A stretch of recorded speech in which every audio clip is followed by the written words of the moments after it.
the main purpose of freestyle kettlebell lifting is to ensure that you're lifting as safely as possible. And so I just want to go over a few safety tips for you so that you're going to stay injury-free and healthy and get the most out of your kettlebell lifting.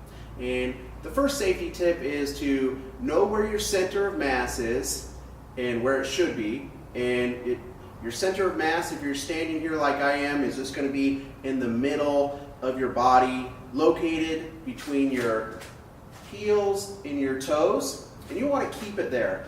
And the closer this kettlebell is to your center of mass, the more it's going to feel like its actual weight. And the further away this kettlebell gets from your center of mass, the more it's going to magnify the weight of that kettlebell. So if it's getting further away from your center of mass, you're going to need to counterbalance with the equivalent amount of your own body weight. And for most sakes and purposes, when you lift these kettlebells up, you want to be lifting them as close to your center mass as possible. So if I pick it up off the floor, it's best to get right on top of it, allow this bell to be right between my heels and my toes, and from this position, I can pick it up and it almost forces me into perfect position. My hips are going to come back, my chest is going to stay up, I'm going to pick this up and this is going to feel like its actual weight.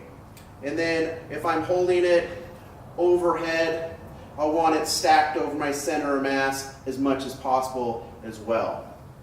All right, and then if you're experiencing any discomfort that's more than just fatigue, it's best to reach out to a qualified freestyle kettlebell instructor like myself or one of the other qualified instructors and just check in with some technique. It's usually just a small technique issue that we can troubleshoot right away, but you want to make sure that you're not straining yourself in an unnecessary fashion.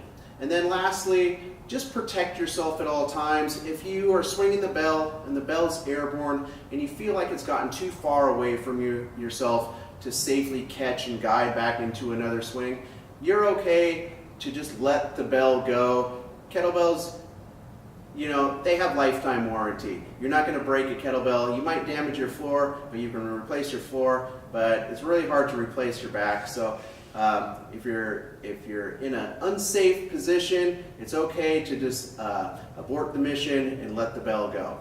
And those are my main safety tips, and if you follow those tips, you should be really safe doing freestyle kettlebell.